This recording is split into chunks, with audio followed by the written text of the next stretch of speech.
ज्ञातारं विश्वतत्त्वानां वन्दे तद्गुणधर्मि वन्दे तद्गुणधर्मि वन्दे तद्गुणधर्मि। जय बोलो समाधि सम्राट चारित्र चक्रवर्ती शांती सागर महाराज की जय बोलो प्रातस्मरणीय गुरुदेव समंत ब्रह्मी महाराज की जय बोलो आचार्य प्रवर सुंदर सागर आचार्य सुंदर सागर जी महाराज की जय बोलो मोहम्मद दीक्षा गुरु वात्सल्य सिंधु आचार्य सुरेश सागर जी महाराज की जय बोलो परम पूज्य श्री सागर महाराज की जय बोलो अजितमती माता जी की जय बोलो शुद्धोम श्री माता जी की।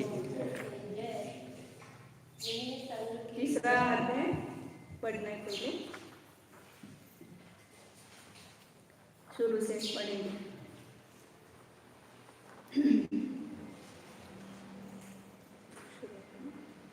रत्न शर्करा वारुका पंकधूम समो महातम प्रभापूमयो स्वनामवार्ता काश प्रतिष्ठा सप्तादोद ताश्चक्षत् पंचविंशति दशत्रि पंचोनैक नरक शतसहस्राणि पंच चैव यथा नारका नित्या शुभतरलेशा परिणाम देह वेदना विक्रिया परस्परो दीर्घ दुःखाः संदिष्टा सुरो दीर्घ दुःखाश्च प्राप्त चतुर्थ्याः श्वेक त्रिसप्तदश सप्तदश द्वाविंशति त्रयस्त्रिंशत् सागरोपमा सत्त्वानां परासितिः जम्बूद्वीपलवनोदादय शुभनामानो द्वीपसमुद्राः द्विर्विष्कम्भा पूरपूरपरिक्षेपिणोदया कृतय तन्मध्ये मेरुणाभिवृद्धो योजनशतसहस्रविष्कम्भो जम्बूद्वीपः भरतहैमवत हरिविदेह रम्यकतैरण्यवतैरावत वर्षाक्षेत्राणि तद्विभाजना पूर्वापरायता हिमवन् महाहिमवन् विशदनीलरुक्मिशिखरेणो वर्षधरपर्वताः हेमार्पणकपणीय वैडूर्यरजतहेममयाः मणिविचित्रपार्श्वा उपरि मूले च तुल्यविस्ताराः पद्ममहापद्मतिगिञ्च केसरी महापुण्डरीकपुण्डरीकालदास्तेषां परि प्रथमो योजनसहस्रायामस्तदर्थविष्कम्भोरुद्धः दशयोजनावगाः तन्मध्ये योजनं पुष्करं तद्विगुणद्विगुणावृता पुष्कराणि च तन्निवासिन्यो देव्यः श्रीः समानितपरिषत्ताः गङ्गा सीता नारी नरकान्ता सुवर्णरूप्यकुला रत्तारक्तुता सरितसन्मन्तिकाः द्वयोर्पूर्वापूर्वकाः शेषास्वपर्गाः चतुर्दश नदीसहस्रपरिवृता गङ्गा सिन्धुवादयो नद्यः भरतषड्विंशति पञ्चयोजनशतविस्तारः शतचैकोन्यविंशतिभागायोजनस्य तद्विगुणविस्तारा वर्षधरवर्षावधिदेहान्ताः उत्तरदक्षिणतुल्याः भरतैरावतयोरुद्दिहास्यो शतसमयाभ्यां मस्तुत्यन्यवसर्पिण्यः ताभ्यां पराभूमि। या तो हुआ था 27। कल आपने देखा था भरत क्षेत्र का,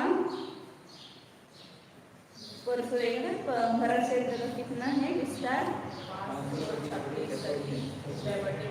6/19 और आगे के पर्वत का कहाँ तक जाना दुगुना दुगुना विदेश क्षेत्र तक दुगुना दुगुना है।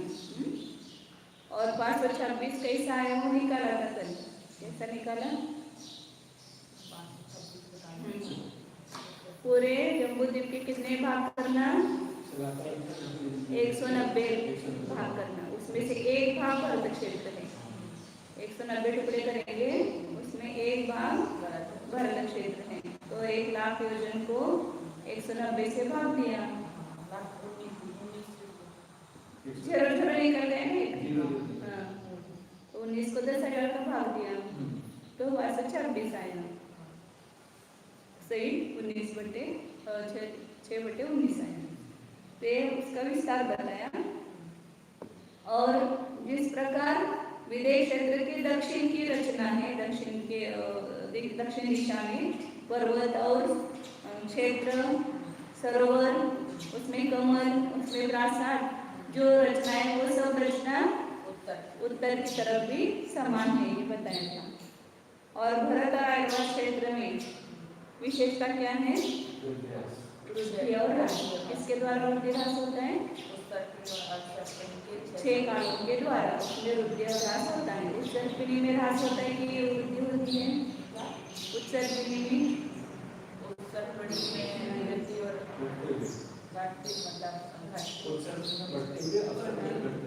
अवसर्पिणी में क्या बढ़ता है? आयु, भोग, ऊंचाई। भोग का प्रयोग लगा तो ऐसा वो ध्यान रखना कि वो उसका जो क्षुधा है वो बढ़ती जाती है, ऐसा लगेंगे। क्षुधा बढ़ती जाती है, क्षुधा बढ़ती जाती है। क्षुधा अवसर्पिणी में बढ़ती जाएगी, क्षुधा अवसर्पिणी में घटती जाएगी। तो फिर वो कैसा लगाएंगे उसका अवसर्पिणी में? बाकी के भूख सामग्री भी कम होती जाती है ना, कल्प वृक्ष आदि कम होती जाती है। इस अपेक्षा से वहाँ पर अवसर्पिणी ह्रास किया और उत्सर्पिणी में वृद्धि की।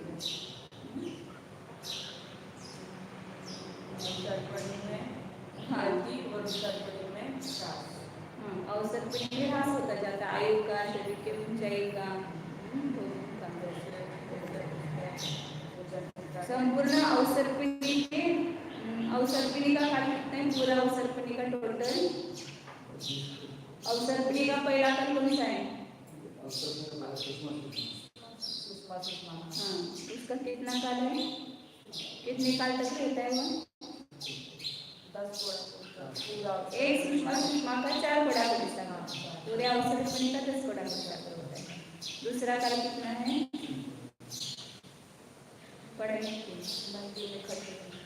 कितना प्रमाण में बनाए इसका काल भी देखा खट्टा पूरा लिखा मैंने सुषमा का लिया। अच्छा हाँ लिखा 4 गुणा कोड़ी सागर माड़। दूसरे काल का फिर 2 एक कम करते जाना, कुछ नहीं करना। 4 3 2 1 और एक में वहाँ पर 42,000 वर्ष कम करना।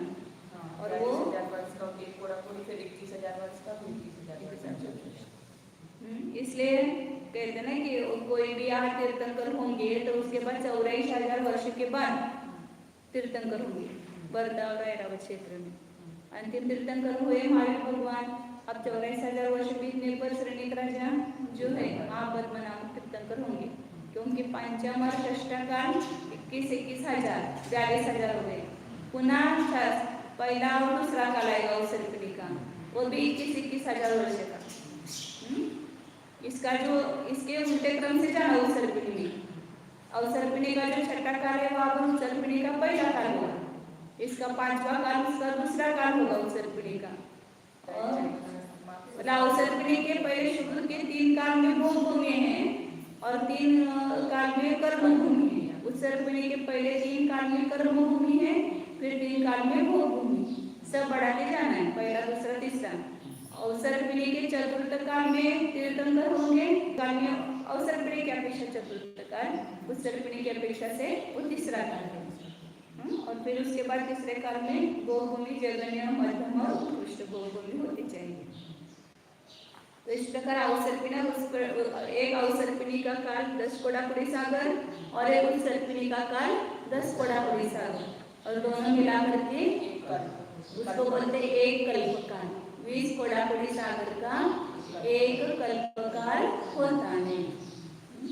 इस प्रकार भरत और ऐरावत क्षेत्र में वृद्धि और ह्रास दोनों होते हैं। ऊंचाई कितनी है? 6,000। पहले काल में 6,000 धनुष मतलब कितने बड़ा होगा, कल्पना करो। एक धनुष कितने का होता है? अब धनुष किसी को पता नहीं, 4 हाथ का एक धनुष होता है। हाँ? 4 हाथ का एक धनुष्य, ये 4 हाथ मतलब एक धनुष होता है, ये धनुष होता है। तो ऐसे कितना धनुष्य? 6000 धनुष्य। और एक हाथ में अपने फीट की अपेक्षा से ये करेंगे, नापेंगे तो 1.5 फीट बैठता है, एक हाथ में 1.5 फीट बैठता है। तो कितना हो गया?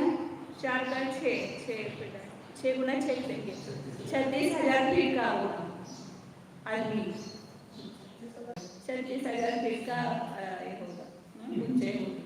या तो अपन कर्मभूमि में तो 500 धनुष, ज्यादा से ज्यादा मोक्ष जाने वाले की ऊंचाई कितने? 500 धनुष। 12,000 गज हो गया, 36,000 फीट का 3 फीट से भाग करो, ये कितना 3 फीट होता है, तो 12,000 फीट 12,000 गज और 1,000 गज का एक कोस, क्यों एक मील मान लो, 12 मील लंबी, इधर तो 500 धनुष की सोच, 500 धनुष की खाया उसको ही कितना लगता है, वो 6,000 फीट हो जाता है। 500 धनुष।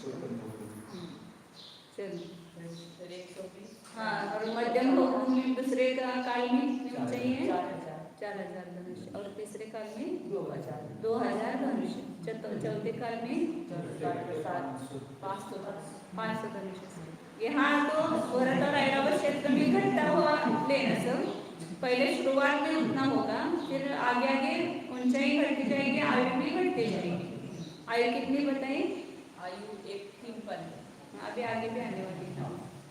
3 पल्योपम, 2 पल्योपम, फिर 1 पल्योपम। हाँ, फिर चौथे काल में 1 पूर्व कोटि, और फिर उसके बाद कम कम होते जाते। फिर 5वें काल में 120 वर्ष, 6ठे काल में खाली 20 वर्ष, 20 वर्ष बोलते हैं ना, 16 वर्ष होगा।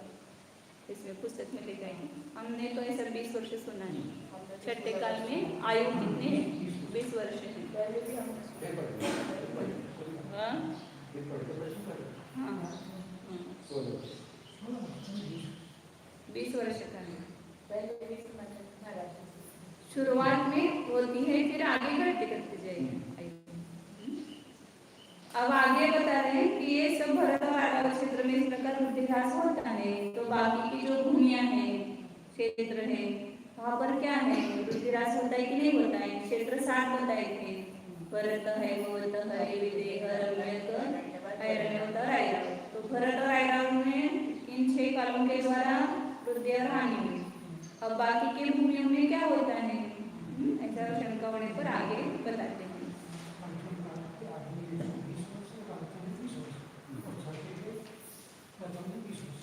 और लास्ट में होगी वो 16 वर्ष, फिर लास्ट में 15 वर्ष दिया, 16 वर्ष।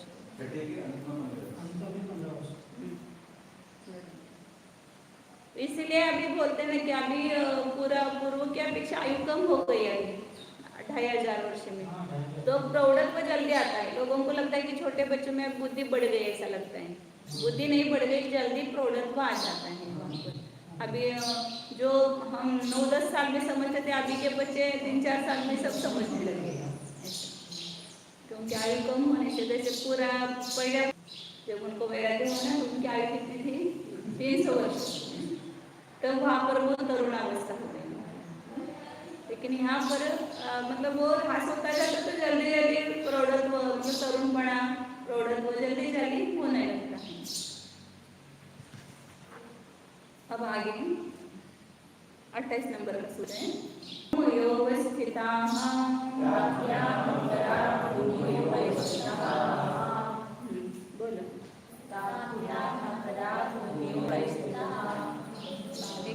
एक एक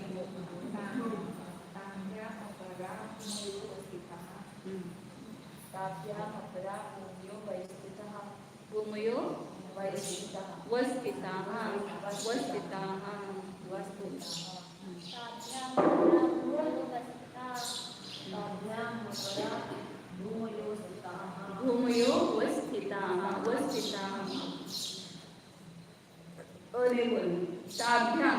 ताभ्याम संयुक्त क्या हुआ? ताभ्याम अपराहा भूमयः अवस्थिताः।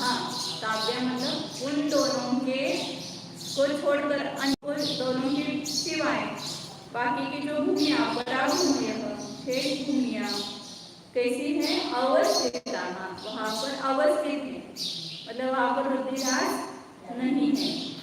जहाँ जो काल चल रहा है वही हमेशा चलेगा।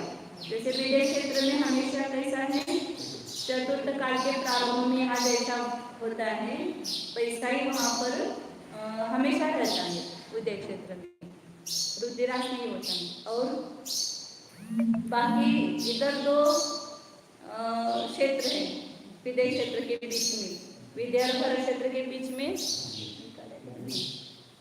तो कौन सा है वो, हैमवत और हरि, और उधर रुक्मी और नहीं शिखरिणी नहीं, रुक्मी हैरण्यवत ऐरावत, हैरण्यवत, रुक्मी और हैरण्यवत, ये दो क्षेत्र। तो उसमें क्या है, कल बताया था ना, भोग भूमि नहीं, मतलब मध्यम भोग भूमि और जघन्य भोग भूमि।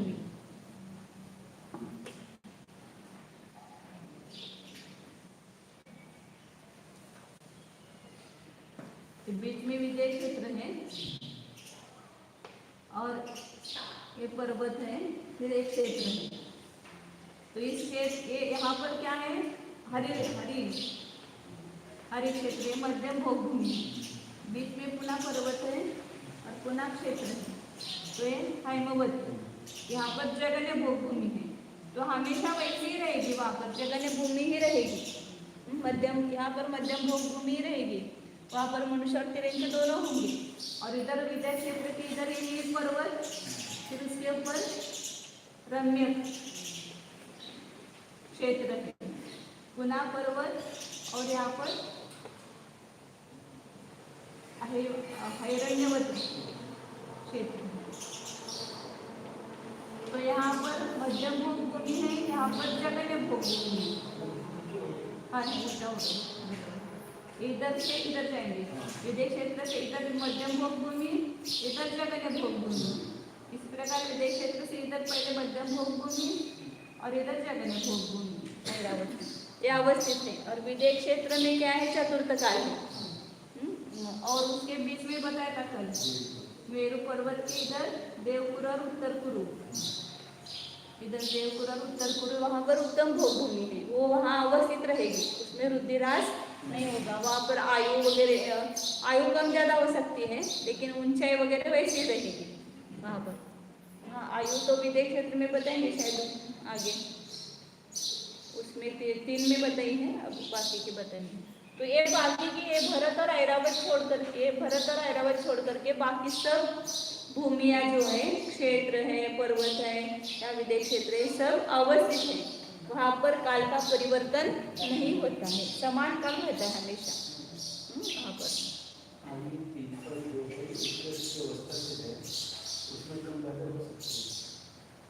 अब उसमें भी शंका आती है, दोनों उसका खुलासा अपने प्रयोगशाला में आएगा।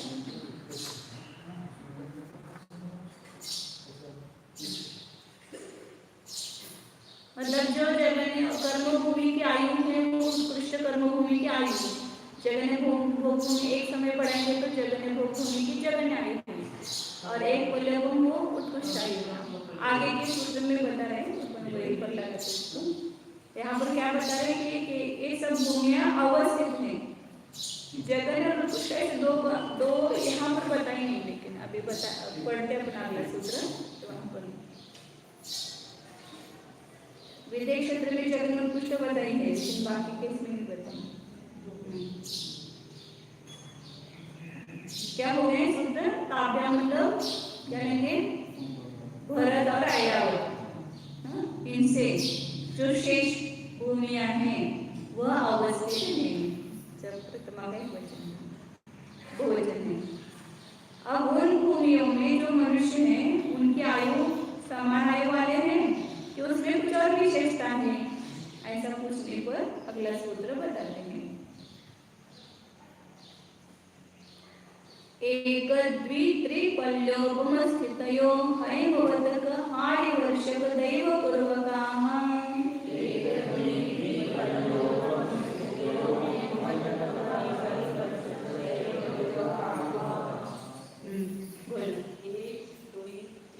पल्योपमं स्थितियोः पल्योपम है क्या?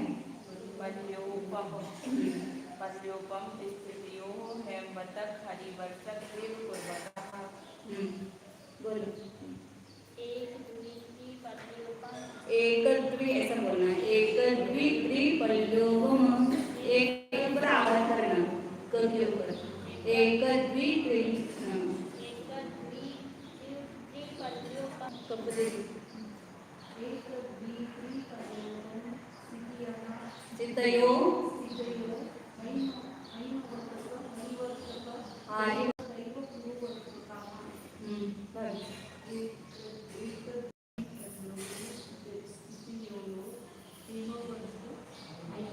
दैवपूर्वकाः बस। देवपूर्वकाः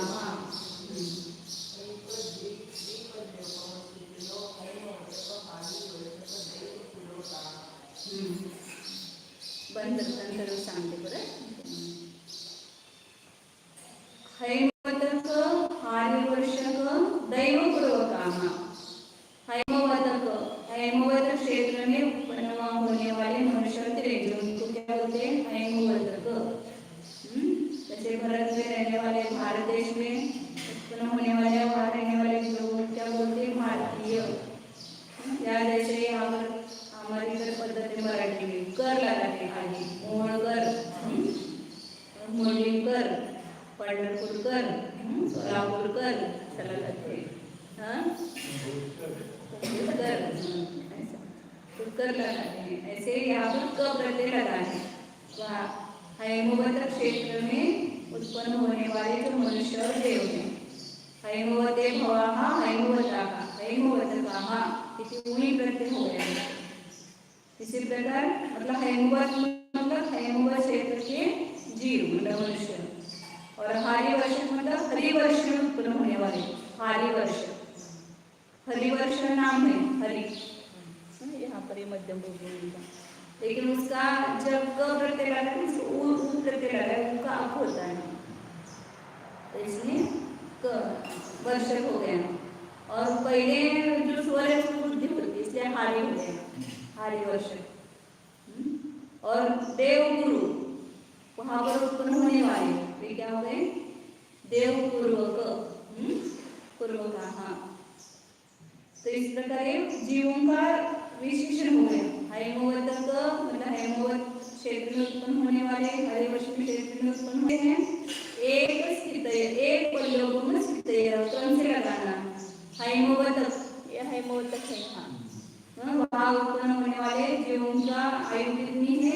एक पल्योपम स्थिति वाले हैं. एक पल्योपम आयु मतलब यहाँ कम ज्यादा नहीं होते. अर्थ हो गए ना यहाँ पर. हाँ क्योंकि वहाँ उत्कृष्टा से जैसा बोलते हैं. जहाँ पर भी उत्कृष्ट आयु बताते हैं वहाँ पर परास्थिति ऐसा बोलते हैं. जैसे नरक में बताया तो परास्थिति ऐसा बताया था. तो परास्थिति नहीं है, हमेशा उतनी रहती है आयु सभी जीवों की. ऐसा नियम हो गए यहाँ पर. ऊपर प्रश्न किया था ना उन भूमियों में मनुष्य समान आयु वाले हैं कि कुछ विशेष है, ऐसा प्रश्न किया था. तब इसका उत्तर दिया है तो समान आयु वाले हैं ऐसा यहाँ पर अर्थ नहीं करता है. और हैमवत हरिवर्षक जो है वो द्विपल्योपम आयु वाले. मध्यम भूमि के जीवों की आयु कितनी है? 2 पल्योपम सभी की. और देवपुरु यहाँ पर जो है देवपुर और उत्तरपुरु. तो इस देवपुरु में रहने वाले देवपुरु इधर का होगा, उत्तरपुरु इधर का. तो देवपुरु में रहने वाले जीवों की आयु कितनी है? 3 पल्योपम स्थित. 3 पल्योपम स्थिति वाले हैं. ये सदा अवस्थित है. एक पल्योपम आयु है. और बाकी विशेषता आपने कल देखी थी. आहार कितना करते हैं? यानी जो देवगुरु के हैं विश उनको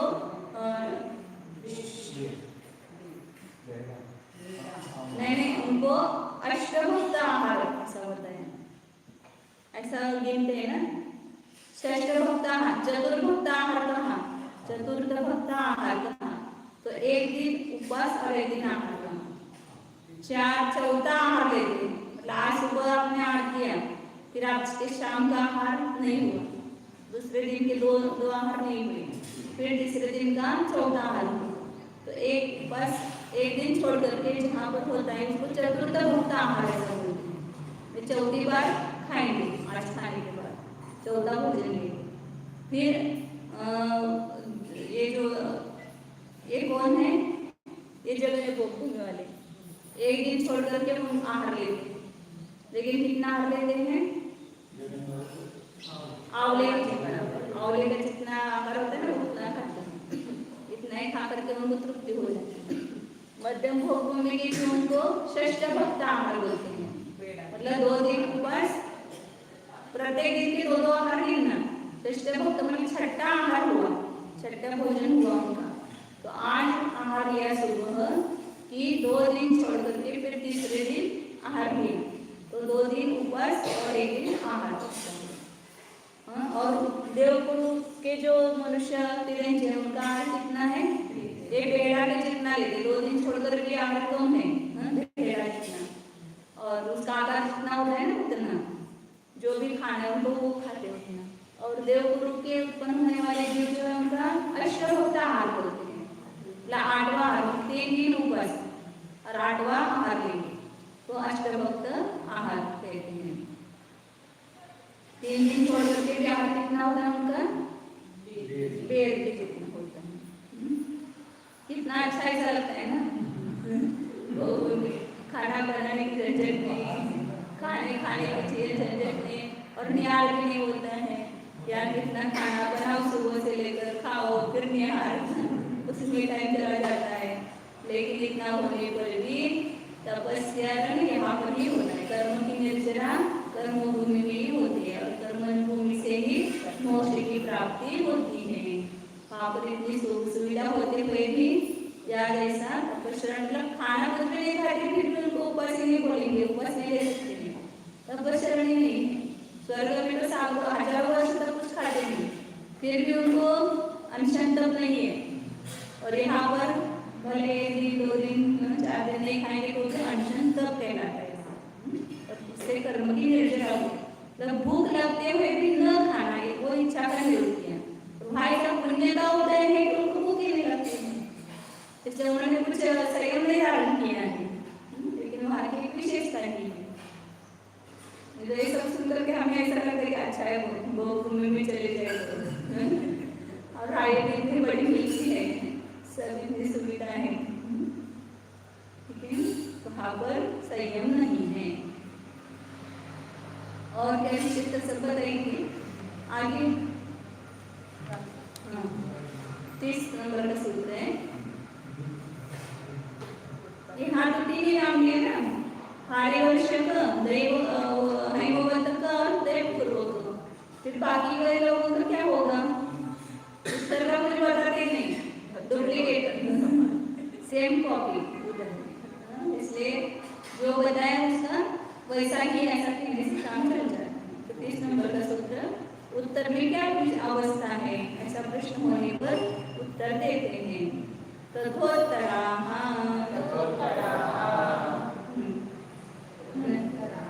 तथोत्तरा सोपं आहे सगळीकडे म्हटलं चालेल। तथोत्तराः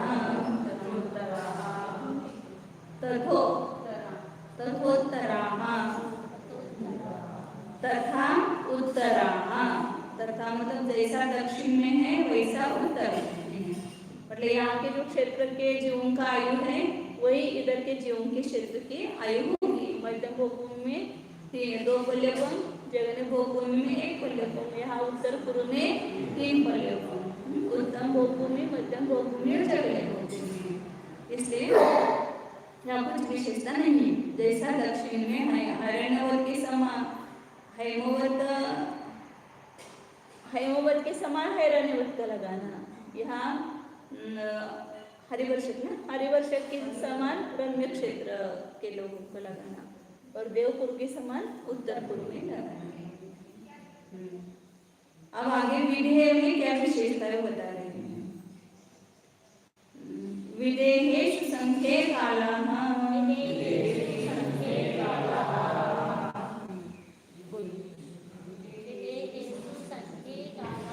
पाठ्यंक अंत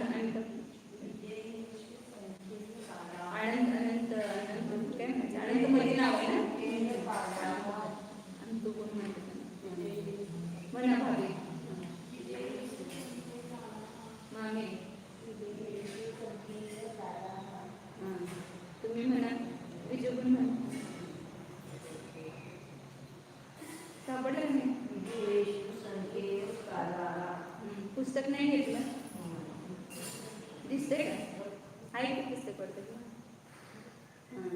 तिकडे म्हणा तुम्ही म्हणा आणि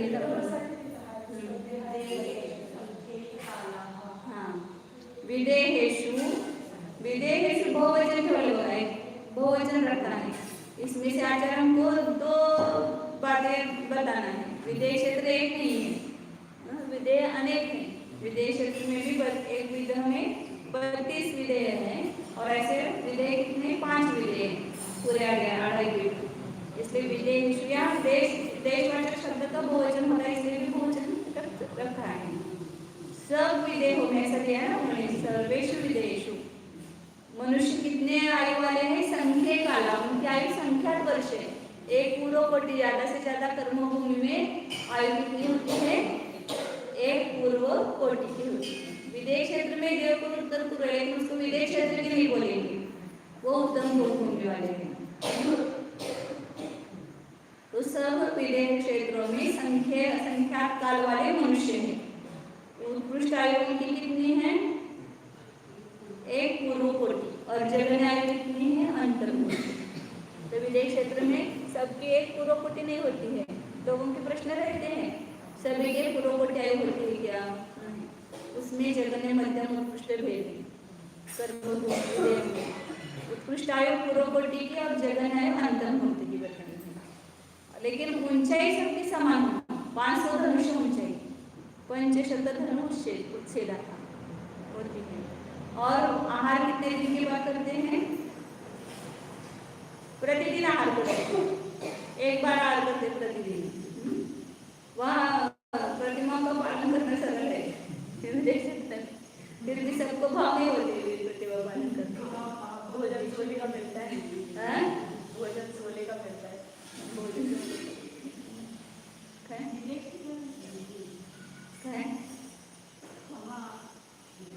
विदेह क्षेत्र तर चालेल ना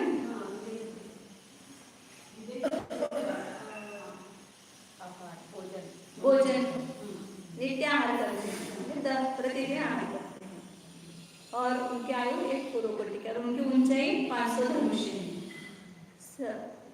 उसमें धौला में आया था सभी विदेश क्षेत्रों में उसमें आयु में ऐसी ऊंचाई में विकल्प नहीं है सबकी 500 धनुष की होती है और एक पूर्व कोटि का है ना तो एक पूर्व मतलब कितना होता है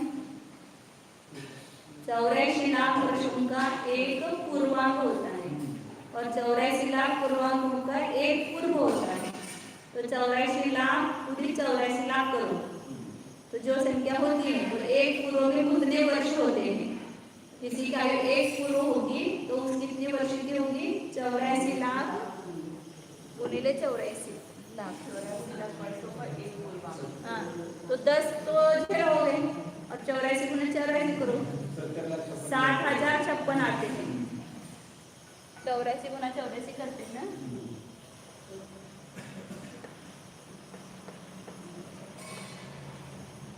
10 0 आएंगे और ये 84 गुना 84 आते 60,056 आते हैं करके देखो आप और उसके ऊपर 10 0 आएंगे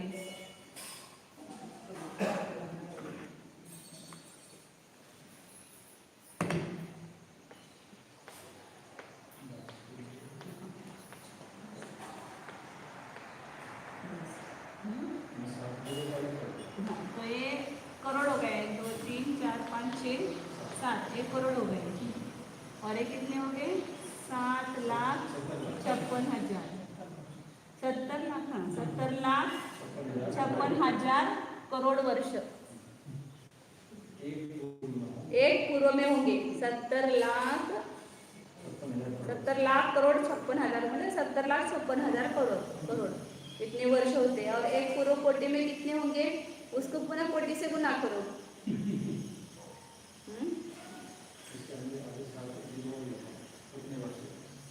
हाँ इन्होंने वो एक पूर्व कोटि का प्रमाण ही दिया है 70 लाख करोड़ और 56,000 करोड़ वर्ष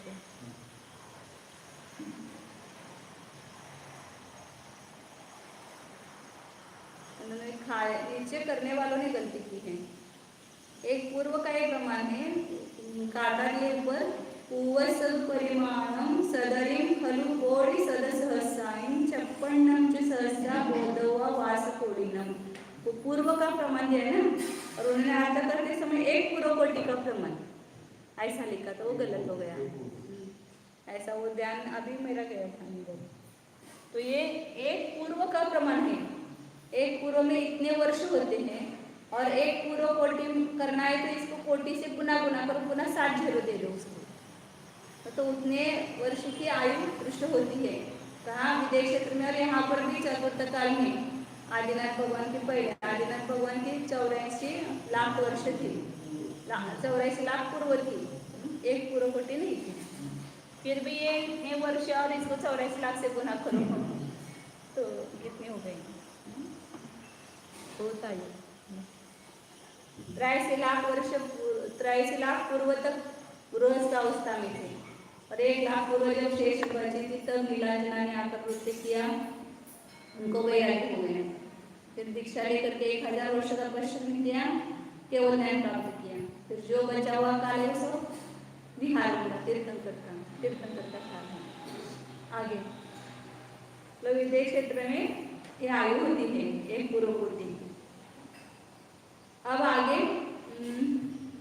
भरत क्षेत्र का विस्तार दूसरे प्रकार से बता रहे हैं। पहले बताया था योजन में 526 योजन 6/19, अब उसको ही दूसरे प्रकार से यहाँ बता रहे हैं।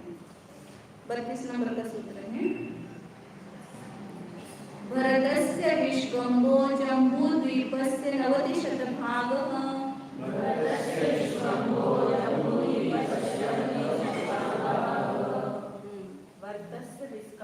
जम्बूद्वीपस्य 90% कर्तस्य विस्कम्भो जम्बूद्वीपस्य 90% भागा है भागः। वर्तस्य विश्वम्भो जम्बूद्वीपस्य 90% भागः एक वचन पुढे मंगल वर्तस्य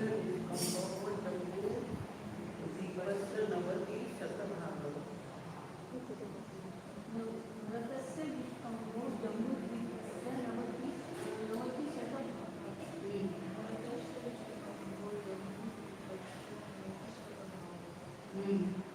भरतस्य विश्वम्भो, भरत क्षेत्र का विस्तार, विश्वम्भो मतलब विस्तार, दक्षिण उत्तर विस्तार, यहाँ से आता कितना है वो इसमें बताया, भाग में बताया कि जम्बूद्वीप का 190वां भाग है।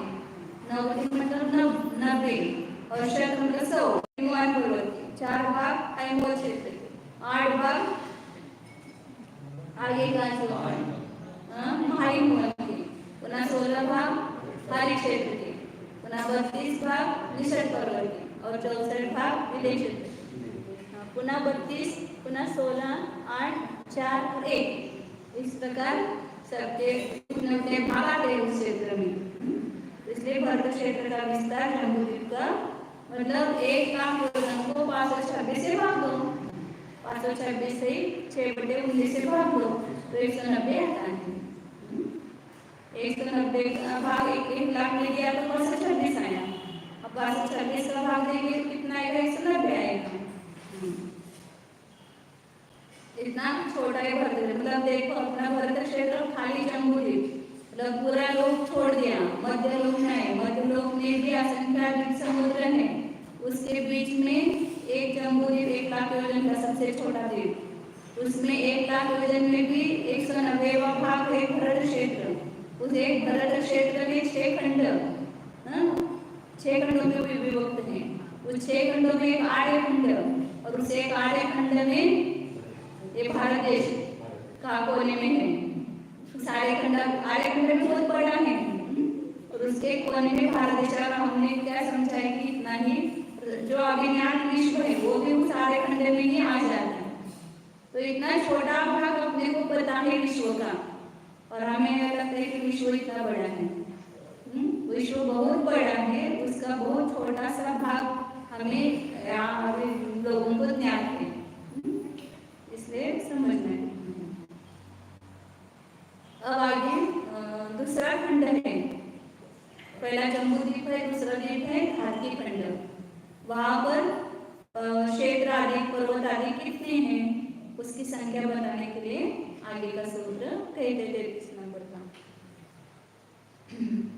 द्विर्धातकी खंडे द्विधातकी खंडे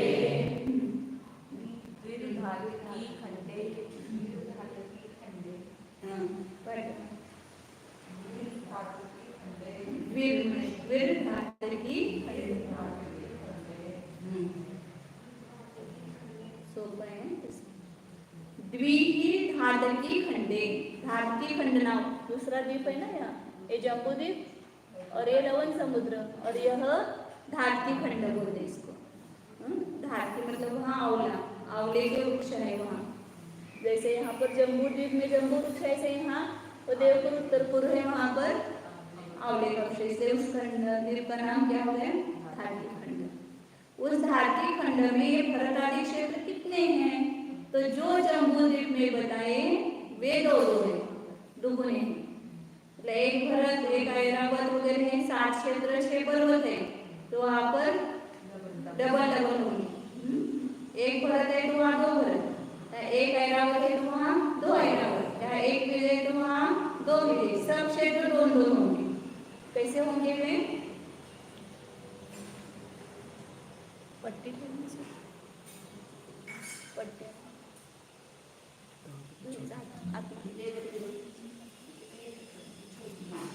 छोटी है।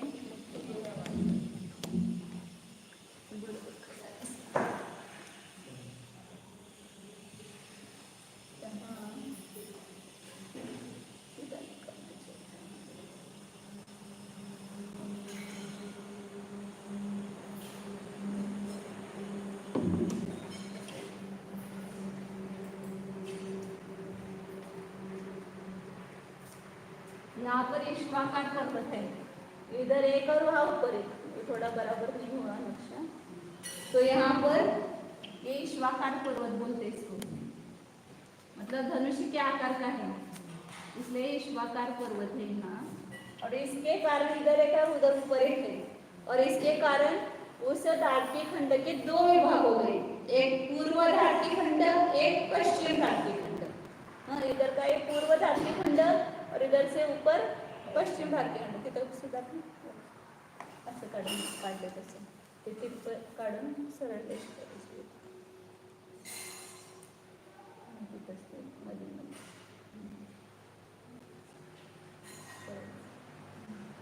तिकडे सरळ सरळ सरळ मध्यभागी।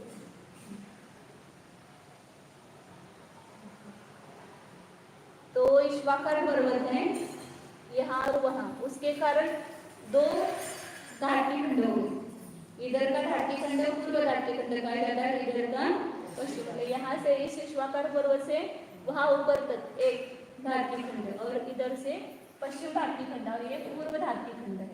तो जैसी जम्बूद्वीप में रचना है पर्वत क्षेत्र, उस एक आधे धातकी खंड में पूरी है। जैसे यहाँ पर क्रम से भरत, ऐमवत, विदेह, रम्य, खैरनवत, ऐरावत एक क्षेत्र है, वैसे यहाँ पर इधर से लेकर के वहां तक सब क्षेत्र है। इधर भरत क्षेत्र आएगा, फिर ये पर्वत आएगा, परन हैमवत क्षेत्र, पुनः विदेह, नील पर्वत और विदेह क्षेत्र, ऐसे ये विदेह क्षेत्र है पूरा। और इस विदेह क्षेत्र में ये 2 मेरु पर्वत है, यहाँ एक मेरु है, वहाँ एक मेरु है। विजय अचल, विजय मेरु और अचल मेरु, विद्युन मंदर और विद्युन्मान, वो पुष्करार्ध में होंगे। तो धातकी खंड में 2 मेरु है, और ये विदेह क्षेत्र को, ये विदेह क्षेत्र है उसके बीच में है। तो इसलिए सब 2 लेना। और वे कैसे हैं? धातकी खंड, धातकी खंड में वर्ताली क्षेत्र किसके समान है? इसको क्या बोलते हैं? आरा, जो बैलगाड़ी होती है उसका जो चाक होता है, चक्र, उसके बीच का जो विवर होता है उसके समान क्या है? वहाँ पर क्षेत्र है। और वो जो आरे हैं उसके समान क्या है? पर्वत है। चक्के में छिद्रों का जो आकार होता है वह यहाँ क्षेत्रों का वही आकार। और जम्बूद्वीप की जहाँ जम्बू वृक्ष स्थित है वहाँ धातु खंड में कौन सा वृक्ष है? धातु वृक्ष है।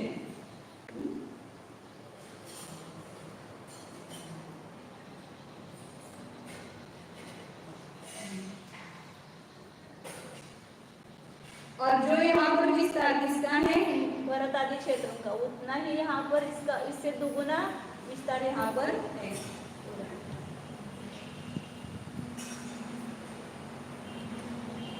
जम्बूद्वीप के बाद क्या आएगा? यहाँ लवण समुद्र है।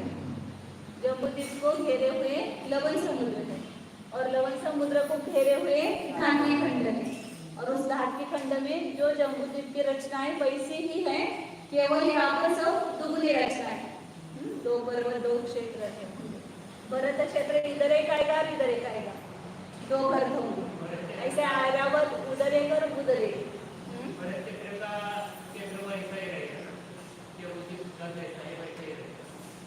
वैसा ही मतलब जम्बूद्वीप में जैसा क्षेत्र है भरत क्षेत्र, हाँ वैसा ही उतना ही क्षेत्र रहेगा। वैसा ही मतलब क्या? बाकी सब देश प्रदेश के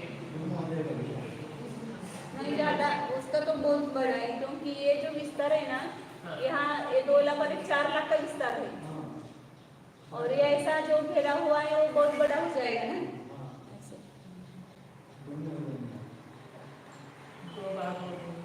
दो भागों में तो दो इधर प्रार्थना हो जाएगी।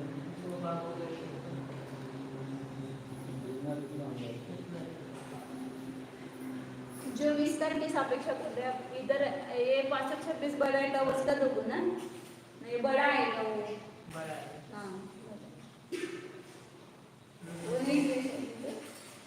1,36,000, हाँ 1,052 बोलते हैं। उससे भी बड़ा होना चाहिए, उससे भी बड़ा होना चाहिए।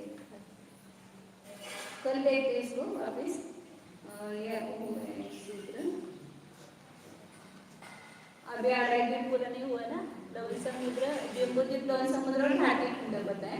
अब आगे और पुष्कर द्वीप और ये कालोद समुद्र है, उसको बताएंगे। कर देखते हैं इसको।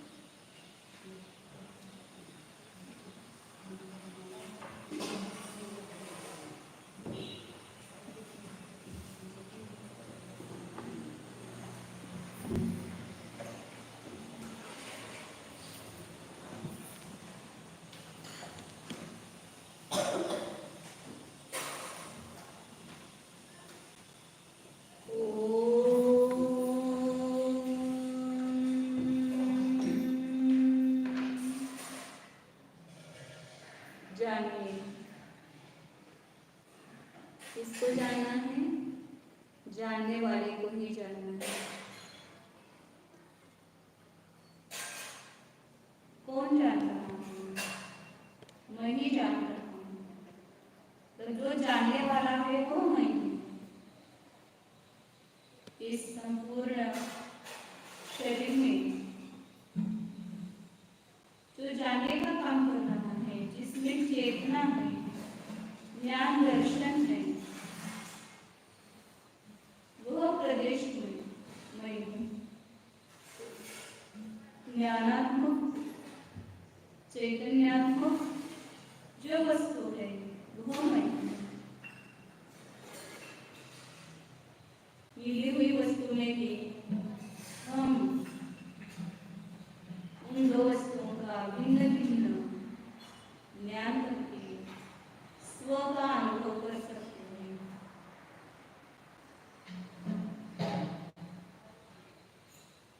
अपनी प्रज्ञा शून्य से इन दोनों में भेद है। शरीर का हिस्सा मैं नहीं हूँ। मेरा हिस्सा, मेरा विभाग स्वतंत्र है।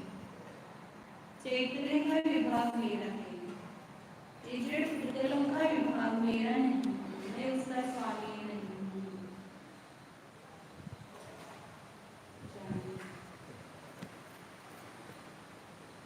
मैं स्वयं क्षेत्रवान हूँ। मेरा स्व क्षेत्र है। शरीर का स्व क्षेत्र अलग है, वह मेरा पर क्षेत्र है।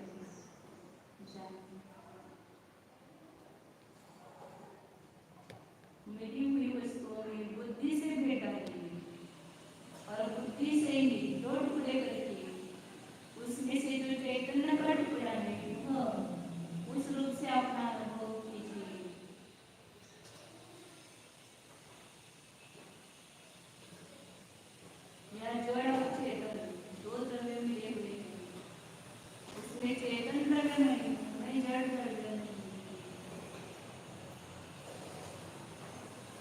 चैतन्य स्वरूप ज्ञानानंद स्वरूप एकत्व विभक्त स्वरूप निर्मम स्वरूप शुद्ध एको